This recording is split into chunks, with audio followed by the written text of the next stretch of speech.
Hello scholars, it's EduMath Hub. You're welcome. This will be a very quick video for revision concerning JAMB 2025. The topic is electromagnetic waves. Okay, thank you for supporting EduMath Hub. If you can hear me very well, if you can hear my voice clearly, please let me know in the comment section. So I'm going to be tackling this topic very quick, and I can assure you that after this topic, you'll be able to answer any question that comes out on this topic. You will to answer any question, I can assure you of that. So let's start very quick. You're welcome to EduMath Hub. Let's go. Now, the topic is electromagnetic waves, as you can see from here. Now, let's take the definition. Now, the definition of electromagnetic waves is very, very straightforward and is very, very direct and very simple. Now, electromagnetic waves, these are waves which do not require a material medium for their propagation. So they do not require a material medium. So what does that mean? It means that when they travel from one point to another, they do not need any particle to be in between them. They can travel through vacuum, as you can see in this particular part. Now you might be wondering, what's a vacuum? A vacuum is just a region of space where there's no air particles at all. So the air particles there are empty. There are no air particles at that particular point. So that's what is called a vacuum. Now, they do not require material medium, as you can see, and that means they can pass through a vacuum. Now, EM waves are a combination of electromagnetic waves. Okay, so they have electric and magnetic fields together because they are electromagnetic. That means they have electric and magnetic field combined together. So in all EM waves, like as in all electromagnetic waves, you have the electric field and you have a magnetic field. Okay, and these fields are perpendicular to each other. Okay, and also perpendicular to the direction of travel of the wave. So this is like a diagram here showing you how these fields are related. So as the wave is traveling like this, it's traveling in such a way that the magnetic field represented by B, okay, is at right angles to the electric field, and the two of them are at right angles to the direction of travel of the wave. So take note of that. This is what is called orthogonality. You have three right angles like this. Okay, so keep that in your mind. Now let's look at the differences between mechanical waves and electromagnetic waves. So you might be wondering, what's the difference between electromagnetic waves and mechanical waves? It's very, very simple. Now, electromagnetic waves, like I said from this part, they do not require a material medium for their propagation. Example is light. Light can travel in vacuum, a region where there is no space. So light can travel in vacuum. That's a popular example of electromagnetic wave. Then for mechanical wave, they require a material medium. Example, take sound, for example. For sound waves to travel from one part to another, then there must be a material medium. Sound cannot travel in vacuum, a region of space where there is no air at all. Sound cannot travel to that part. So sound needs a material medium. The next one is electromagnetic waves. All of them are transverse waves. All electromagnetic waves are transverse. What does it mean by what does it mean for something to be transverse? A transverse wave is a wave that travels like this. The particles of the medium of that wave are moving like this, up, down, up, down, up, down. But the wave is traveling in this direction. You can see the way my hand is moving. Look at the way my hand is moving. The particles are going up and down like this. But my hand is moving from left to right. That's to tell you that the way the particles is vibrating up and down, it is at right angles to the direction of travel of the wave. Okay, so all electromagnetic waves are transverse in nature. Why mechanical waves can be transverse or it can be longitudinal. A mechanical wave, a common example is water. Water waves, for example, they need a material medium, but they are also transverse. Sound wave is longitudinal in nature, but it's also a mechanical wave. Okay, sound wave cannot travel in a vacuum because they require a material medium and they are also longitudinal. But water wave is transverse wave and it also requires a material medium. Then the next one here is all EM waves. Now, when you see EM stands for electromagnetic. Electromagnetic. That's a short way of writing electromagnetic. Okay, follow me. Let's go. Don't give up. Follow me. So all EM waves travel at the speed of light. All of them, all the EM waves, gamma ray, alpha ray, beta ray, infrared, ultraviolet, light, all of them, they travel at the same speed. The speed is the speed of light.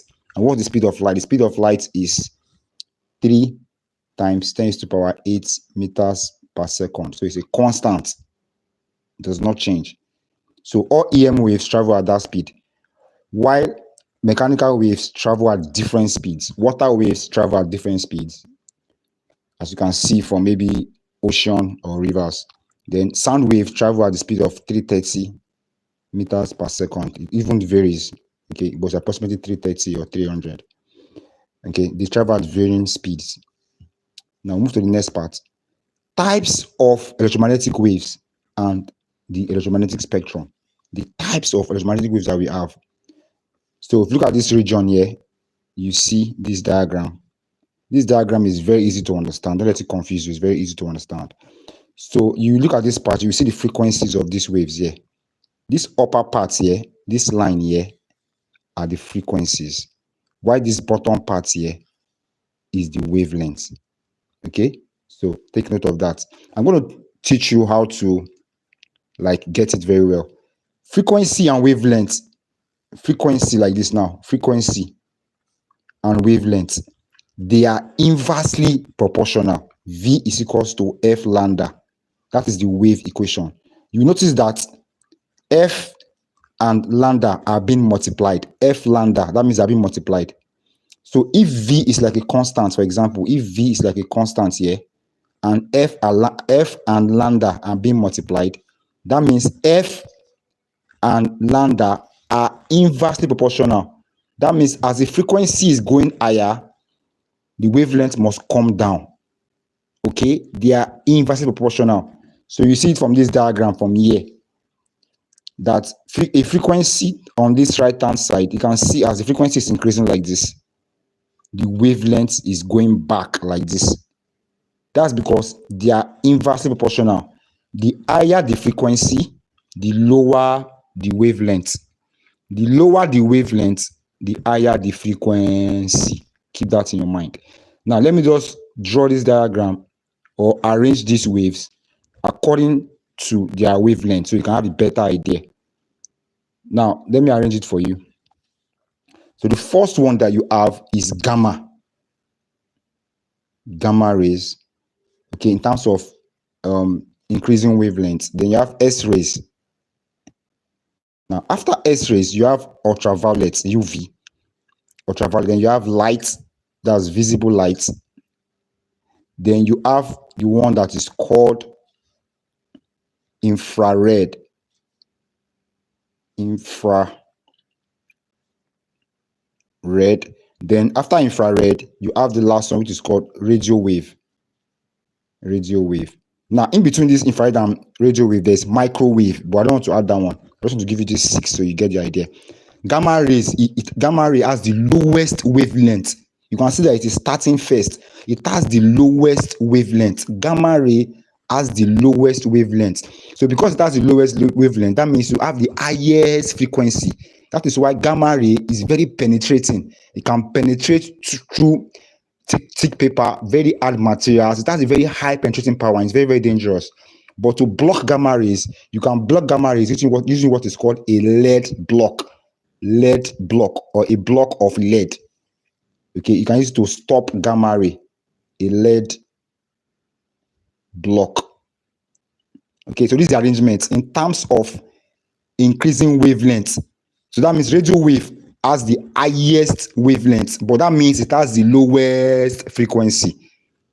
Gamma ray has the lowest wavelength. That means it has the highest frequency. That means it's very penetrating. Okay, because that's the highest frequency. So you can see from this diagram here. So this is just to give you an idea of how the frequencies are related. You don't have to cram these numbers, so don't cram the wavelength. Don't cram it. But just remember this chart. Remember this chart. It goes like this: gamma, S rays, UV, ultraviolet, light, infrared, and radio. Okay. Now, let's move to the next part. we have this relationship between velocity and wavelength. What's the relationship between velocity and wavelength? For all waves are related by v equals to f lambda. Okay, v is equals to f lambda. That's all waves. But in terms of electromagnetic waves, this speed v is constant. So because it is constant, this formula will now look like this. So instead of you to have v equals to f lambda, okay, you now have v equals to f lambda. This v will now turn to c. That c is the speed of light. So c is equals to f lambda. Now this f lambda, this one is constant. Don't forget to. This one is constant too. Does not change. That's 3 times 10 to the power 8 meter per second. Why f can change, wavelength can change, but two of them are inversely proportional. The higher the frequency, lower the wavelength. Lower the frequency, higher the wavelength. Just keep that in mind. That's what we're trying to explain at this part. Speed of light is 3 times 10 to the power 8 meter per second. So all electromagnetic waves have a constant speed. The speed is 3 times 10 to the power 8 meter per second. That's the speed of light. Now, we have a question here. This question says, all electromagnetic waves in a vacuum have the same dash. Sorry. All electromagnetic waves in a vacuum have the same dash. What do they have in common? Their wavelengths can be different, as you can see from these arrangements here that I did. They have different wavelengths. That means they have different frequencies too. So they have different wavelengths. They have different frequencies. They have different amplitudes depending on the source that is producing them. Okay? But they have one thing in common, that is speed. And the speed is 3 times 10 to the power 8 meter per second. So the answer to this question is option C. Okay? Move to the next part. Uses of electromagnetic waves. What are they used for? Follow me. Let's go. Don't give up. Let's go. You're getting there. Uses of electromagnetic waves. What are they used for? The first one I'm going to talk about is radio waves. Radio waves are, you have your radio at home, you listen to music, you listen to Ashake, Davido, popular music on radio. So radio waves are basically they're basically emitted by transmitters. Okay, transmitter. That's why your radios have antennas. The antenna will be the receiver from the transmitter at the radio station. Maybe you power, then it will be sent from there. Then your own transmitter will receive it. Then the next one is they are used in radio transmission to transmit radio signals. Now you have microwaves. Microwaves always come before radio waves. That's why I said from this arrangement here, this part here, there's microwave here, but I just chose to ignore it. Okay. Now microwaves are the shortest radio waves. Okay, they have the shortest wavelength. The radio waves with the shortest wavelength. So JAMB can ask you, what is the name of the radio wave that have the shortest wavelength? The answer is microwave. Take note of that. And they are used in radar. You know what's radar now? Like all these jets, all these jets, all these jet fighters. When you shoot a missile with jet fighter, it has a radar. It will see that missile that is coming towards it to affect it or to blow it up. Then it will maneuver. It will escape and like dodge the missile. So using what is called a radar. That radar is from microwave. Some people also have microwave at home where they can use it to cook or to warm soup or to warm things. So they are basically used for heating and for cooking. The next one is infrared waves. Now, infrared are emitted by non-glowing hot bodies. When the body is hot, but it's not as if it is glowing. If something is glowing, that means it's like shining. You know what this thing they call firefly? This insect they call firefly. You know, I used to glow. It will be glowing, like it will shine, it will dim, it will shine, it will dim. There's also this handband that most churches give to their members, that if you're in a dark place, it will glow. That's the meaning of glowing. But in this case, you're talking about temperatures below 500 degrees C. It can also be higher than 500 degrees C, don't forget. So it is like when you're burning something that is hot, like you are standing near your gas cooker at home. Your gas are cooking something, and that heat that you are feeling, you're not as if you're inside the gas cooker, but not as if you're far from it, but you're feeling something touching your body. What you are feeling is infrared waves. Now, infrared waves can be detected by their sensation of heat. When something is hot, it will have infrared waves. Just keep it in your mind. When something is hot, it will have infrared waves. Then you can detect them using what is called a thermopile or by special photographic films. Okay, that's what you can use to detect infrared waves. And what are they used for? They can be used to take pictures in the dark. Like you want to take a picture in a very dark place, you can use infrared. Military, all these officers, all these military guys, all these soldiers, they use infrared to see in the dark. If the place is very, very dark, they will turn on their infrared cameras and they will to see everywhere. Everywhere will become bright, no matter how dark it is.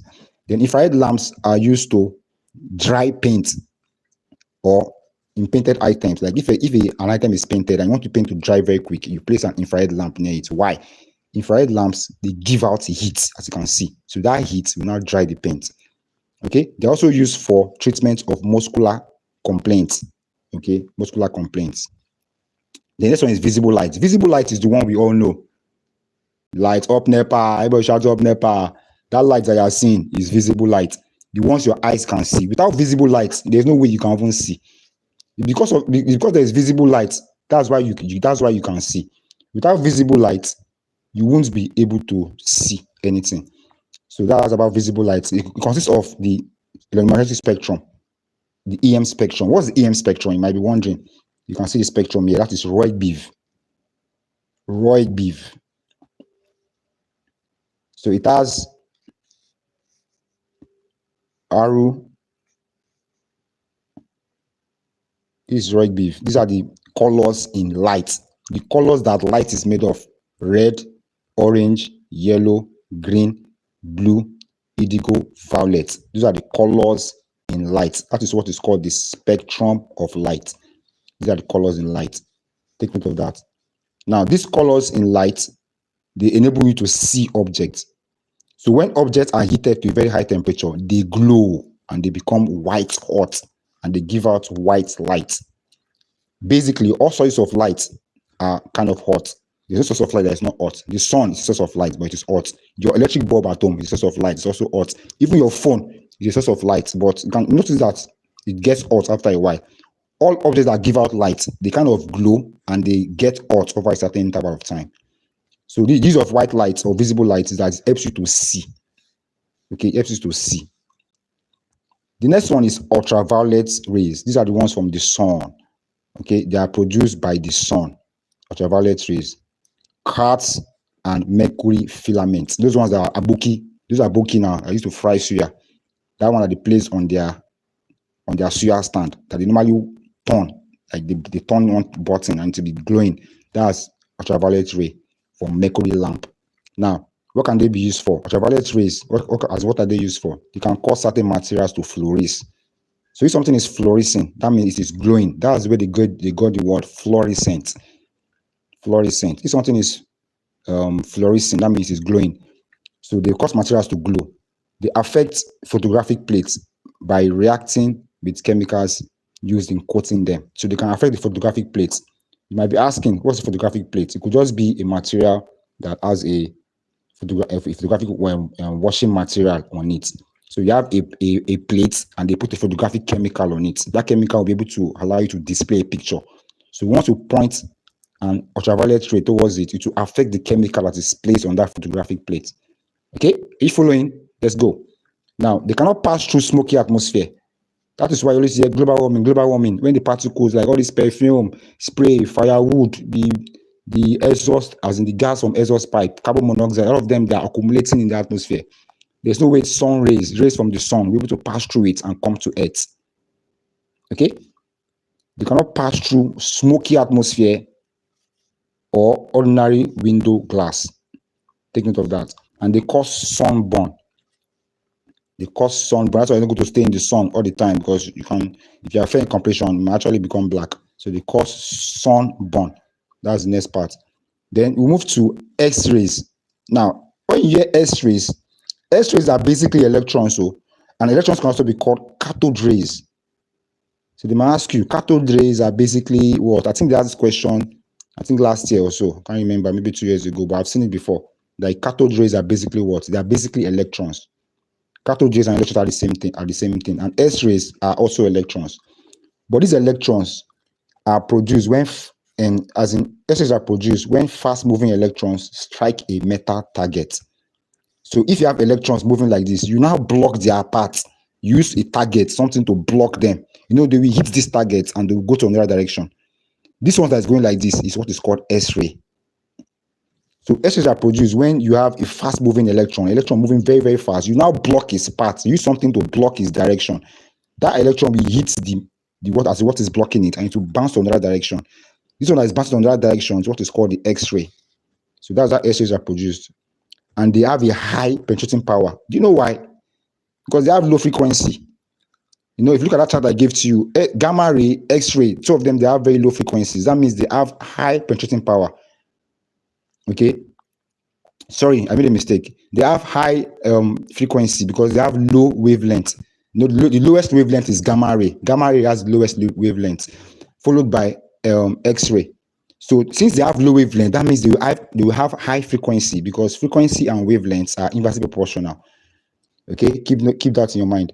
So they have high penetrating power because they have high frequency, and they can penetrate bones and bricks. What are they used for? They are used to take X-ray pictures. Like if someone has a broken bone, like a fracture, you broke your bone, they can see what the fracture looks like through an X-ray. And they can also be used to detect flaws and cracks in metals. You have a ball, you want to know if that ball has a crack, then they use an X-ray beam to strike it. And if that beam is able to penetrate it, then that means there's a hole somewhere through it. Because if there's no hole through it, the X-ray will not be able to penetrate. They can also be used to study crystals, atoms, and molecules. Want to know the structure of different atoms or different molecules, then you can use what is called an X-ray. They also use in airports as X-ray scanners. You know that stuff that they post in front of you, like you want to enter a bank. That one is called a metal detector. But in airports, they use X-ray scanners to scan your body. That one will see through your body in case maybe people that are hiding. So people used to hide drugs. So when they scan your body with that X-ray to show your skeleton, all your body, even your boxer, everything will show. It will show everything. So they will see your body in case you are carrying any contraband. Okay. Now, much X-rays harmful to human body. You can see X-ray is dangerous. It's very dangerous. That's why if they are scanning your body, not if they scan you for long, because it can also cause cancer in your body. They will just like scan you, boom, boom, just scan you fast. And when they scan you fast like that, then you just come out. They don't leave it for long because too much contact, as in between X-ray and your body, it can cause what is called genetic mutation, and from there the person can have a blood disease, okay, or the person can have sterility, moving to give birth, or the person can have cancer. The next one is gamma rays. That's the baba of all rays. Gamma rays have the lowest wavelength, and they have the highest frequency. So gamma rays, they are very powerful, very dangerous. So they have a greater penetrating power. They can penetrate.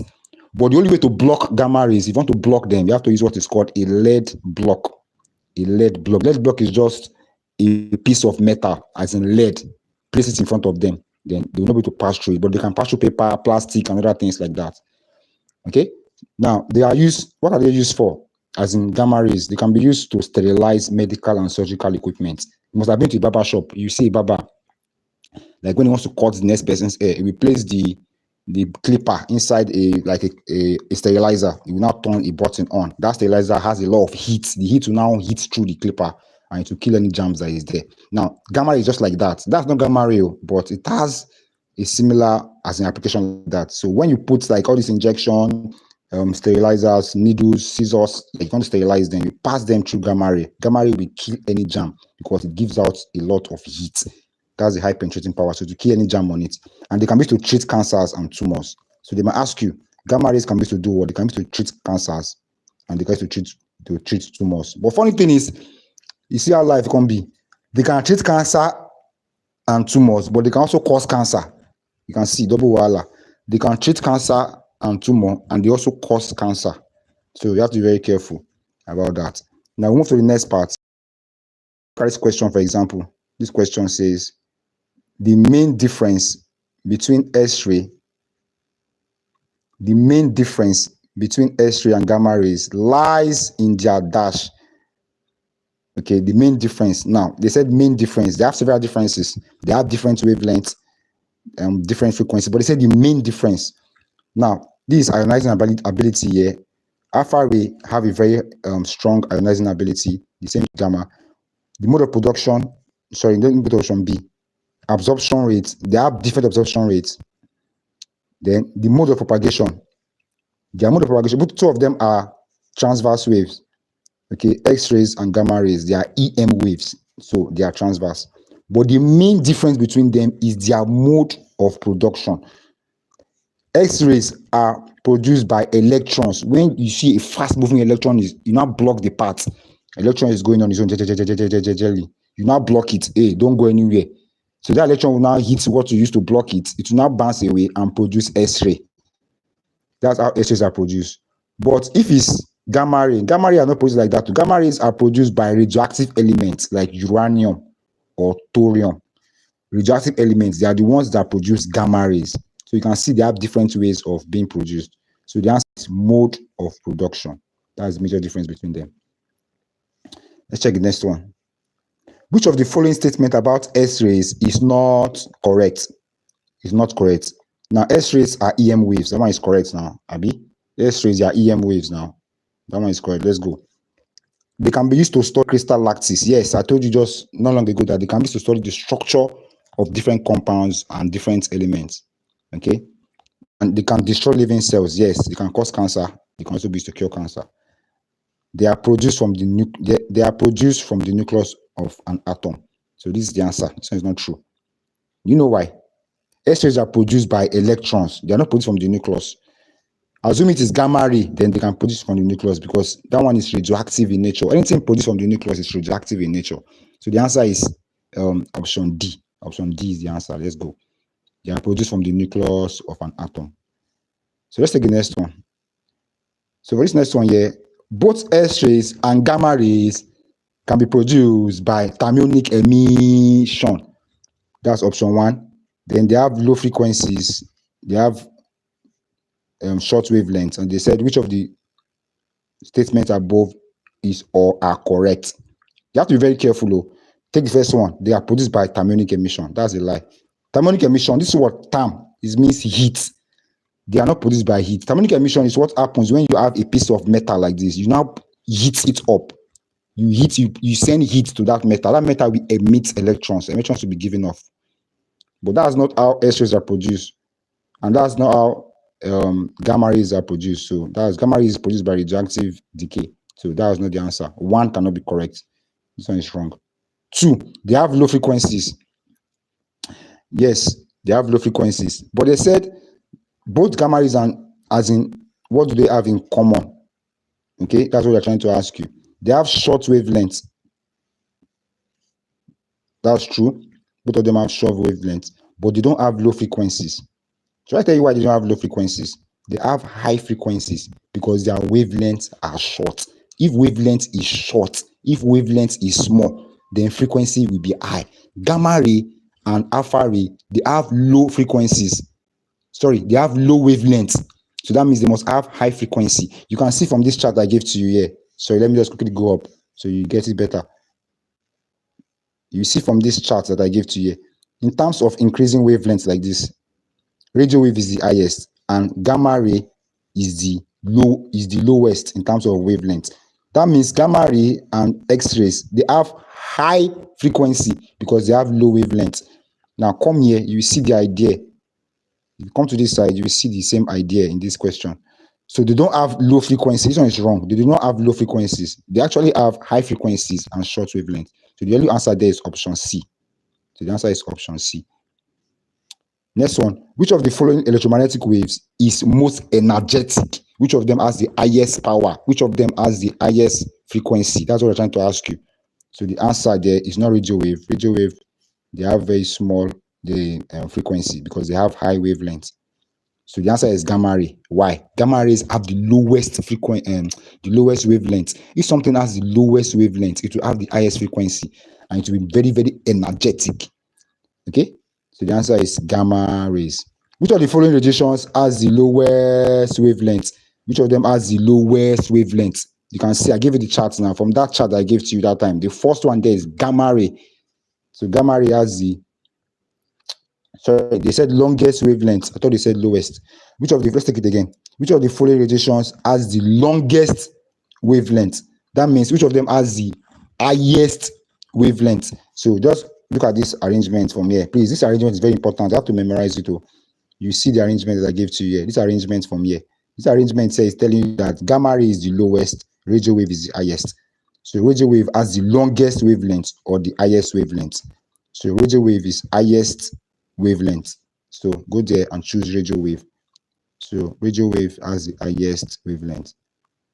So the answer to this one is radio wave. Which of the following radiations has the shortest wavelength? So you can see it said shortest wavelength. But you have to be very careful. Shortest wavelength is supposed to be gamma ray, but gamma ray is not here. So you have to try to remember how this thing is arranged. So if you look at the arrangement, in terms of the arrangement of the wavelength, the gamma is the first one. Gamma is the lowest, followed by X-rays. So gamma is the lowest, followed by X-rays. So that means the next lowest wavelength is X-rays. So the answer to that question is X-rays. Okay. Then move to the next one. I hope you are following. If you have any question, let me know in the comment section. If there's any topic that is giving you challenge, let me know. Any topic that in physics, chemistry, math, or English, if it's giving you challenge, let me know in the comment section. I'm going to teach you and I'm going to treat it for you. Okay, I want you guys to score very high in your JAMB. Let's take the last set of questions. Let's go. Don't give up. Let's go. You're going to score high in this JAMB. Let's go. Now, which of the following radiations has its frequency lower than the infrared radiation? Which of them has its frequency lower than the infrared radiation? So you might be kind of confused, but let me confuse you. Go back to your chart. That chart I gave is very important, and check the one that has this frequency lower than infrared radiation. So let's quickly go back and see that our chart, the one that has frequency lower than infrared. So this is where infrared is located here. So infrared, in terms of wavelength, the radio wave is bigger than it.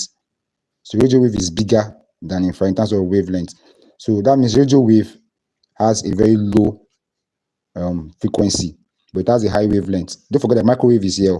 Microwave is in between the two of them. So microwave is lower than infrared in terms of frequency. The same thing with radio wave. So since you have seen that, you can go back to the question. Then you now check it. So if you check it now, you see what I'm talking about. Which of the following radiations has its frequency lower than that? So you see that the answer is the one that comes after radio wave. If you look at that chart, the one that comes after radio wave, we have a lower frequency because frequency and wavelength are inversely proportional. So the answer is radio wave. That is the one that is under infrared radiation. And if you are listening according to your chart, X-rays and infrared rays are both electromagnetic waves. Which of the following properties do the waves have? Okay, which one do they have in common? You can see both waves. What do they have in common? EM waves. So they said they're longitudinal. That's false. EM waves are transverse. They are not longitudinal. They have the same frequency. That's a lie. They don't have the same frequency. They don't have the same wavelength, but they travel at the same speed. And what is that speed? The speed is the speed of light, which is 3 times 10 to the power 8 meters per second. Okay, so they have the same speed. The answer is option D. Which of the following radiations is used to sterilize? Which of them is used to sterilize surgical equipment? I told you now. The one that has the highest wavelength, Baba of all rays. Baba of all rays is gamma rays. So gamma rays is used to sterilize surgical equipment. The next one, EM waves can be detected by their heating effects. EM waves, which can be detected by their heating effects, are called dash. They're trying to ask you that which of the EM waves has the heating effect, as in like if you stand in front of it, you'll be feeling heat. You'll be feeling it. I told you earlier that infrared rays are rays produced by hot objects, okay, like the sun. So infrared rays is the ray that can be detected by heating elements like thermopile and photographic plates. So the answer to this question is infrared rays. So that brings us to the end of this live class. I hope you have gained something. Thank you for supporting EduMath. Man, you guys are wonderful. I really appreciate you guys.